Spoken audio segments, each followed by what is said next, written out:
Hello, friends. How are you? How's things? Let me know down below. We got a question from our friend California Chris that I wanted to answer. It was a very fitting question for today because he asked, he says, as a native Californian living in San Diego, winter isn't much different than summer most of the season. What's the winter season mean for you? How does it change your daily life? Do you have to winterize your car or bike? Don't really know what that even means. Is there anything that's just the perfect winter moment for you? So on and so on and so on. So winter prep is a thing here. And I say it's fitting because I woke up this morning to the first kind of like real snow of winter. I'm going to show you here. Obviously, there's not much snow, but there was snow. This was my walk today at lunch. I say this is the first real snow because we've had some flurries throughout December, and maybe even some in November, but nothing stayed around for more than a couple hours. We've had enough cold temperatures recently and enough overcast skies that this snow that happened last night stuck around a little bit. And so winter prep here. For those of you that don't know, I live just west of the major Appalachian range, so I'm in the foothills of the Appalachians. You could drive an hour from me and you'll be in like places where there's feet of snow for the entire winter. Here, not so much anymore. We don't get a lot of snow anymore.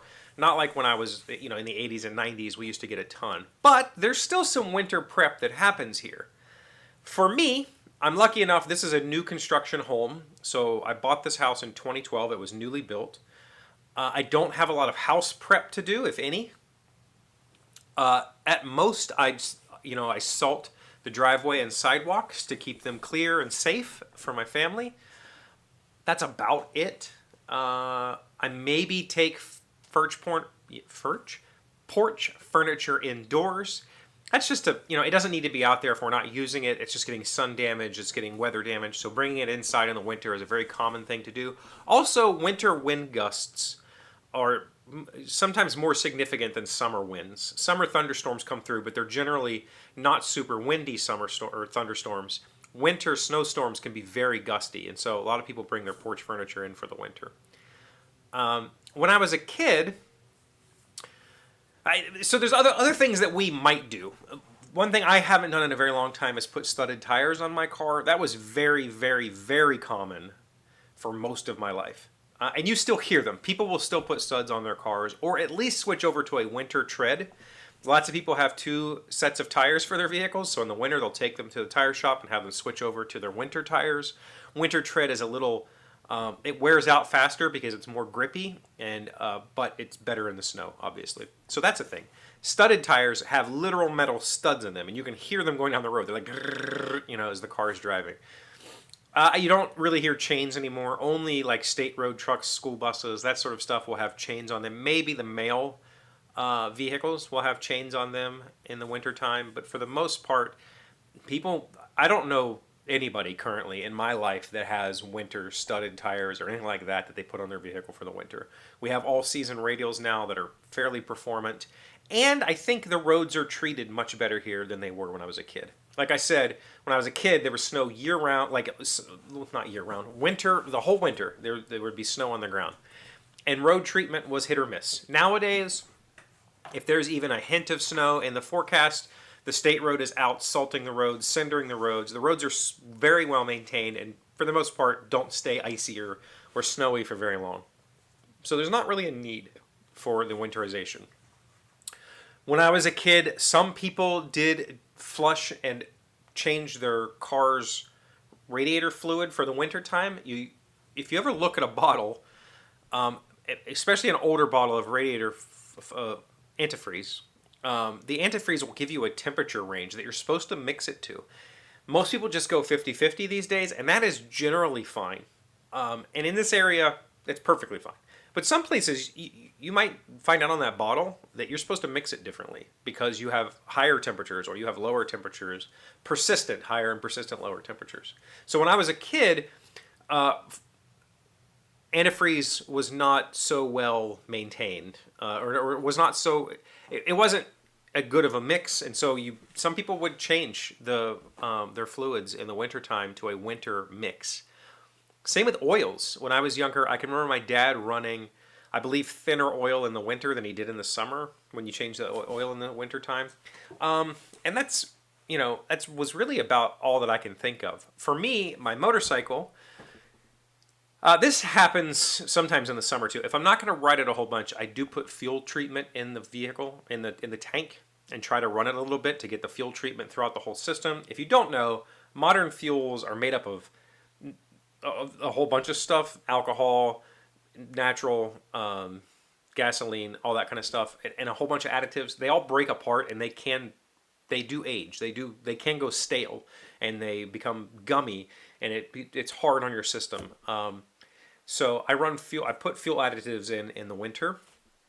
I also have the bike hooked up to a trickle charger all winter long because the battery will die. And in a motorcycle battery, especially, it's an old school lead acid battery. Once it's died once, it severely, drastically cuts the lifespan of that battery. And sometimes you can't even get it to recharge. So I keep it on a trickle charger all winter to stay charged. That's about it for the bike. Homes, again, I live in a pretty well-maintained home. I'm not in the city limits. The city limits are about 300 yards that way, but I do have all city utilities. So I have city water, gas, sewage. Don't have to do a whole lot for winterizing. There is a huge number of people in West Virginia that are living in older homes, mobile homes, off-grid, not off-grid, but like not connected to city sewage, city water, usually city electricity, yes. And sometimes not even natural gas. They don't have natural gas to their houses. Lots of those people have winterizing procedures. My first house was built in the 40s, I think, or maybe the early 50s. It was super drafty. So in the wintertime, we taped up the windows with clear plastic to kind of add a little bit of an insulation barrier. They were single pane windows, so they weren't thermally insulating at all. So adding that layer of plastic trapped a cushion of air in there that helped insulate in the wintertime. People who don't have natural gas will have to worry about their propane being topped off right before wintertime when the furnace wants to kick on. If you don't have natural gas, you go out into the country, you will see these houses that have these giant propane tanks sitting outside their house. And those propane tanks need to be filled before the winter time, generally. Because in the summer, maybe they've got a hot water heater or something running off of propane. But in the winter time, when they need that furnace, they need that propane, So those are two major things that happen here in the wintertime.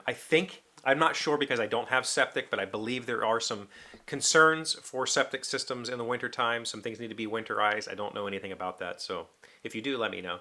One thing I do worry about is if I'm going away for the winter. For instance, if we go on a week-long cruise in the month of February, I will shut my water off. So if the house loses electricity, if the furnace stops working or whatever, my pipes don't freeze and I don't come home to, disaster. So that is a concern in the wintertime generally. I think that's about all the winter prep stuff I can think of. I'm sure there's things I'm missing because I don't live, in a place where I have to worry about my own utilities or worry about the roads being cleared or whatever. I'm positive that in places like Preston County, West Virginia, which they will have snow this whole season, they do more. I know there are people that still use wood, still use wood to heat their house as their main heat source, or pellets. And so they'll have to buy pellets, they'll have to stock up on their wood. That sort of stuff happens pre-winter.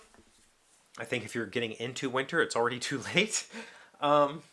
And then, a tradition here would be hunting. That's a wintertime activity that happens in November when the season starts. People will hunt and then start putting their meat away for the winter. But for me, it's not really a whole lot different. I'm pretty much a homebody. I'm here all the time anyway. I read a lot. I play music. I work on my computer. I play video games. I do all those things kind of year round. It just means that I do it a little bit more in the winter. I don't get to go outside and work on the house or ride the bike or do any of the fun outdoor stuff that I enjoy doing, hiking and taking pictures, or my kid's sports. There's no sports in the winter time that she does, so I don't have a lot of activities outside of the home, which means I just read more, maybe spend some more time in here. Yeah, it's a good time of year, but winter prep, not so much. I'd love to hear if any of you have winter prep.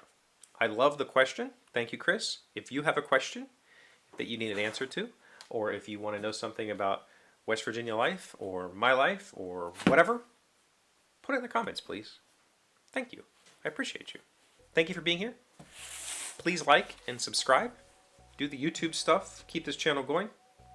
I'll see you again tomorrow. Today's 1,000 plus little things happy, successful people do differently.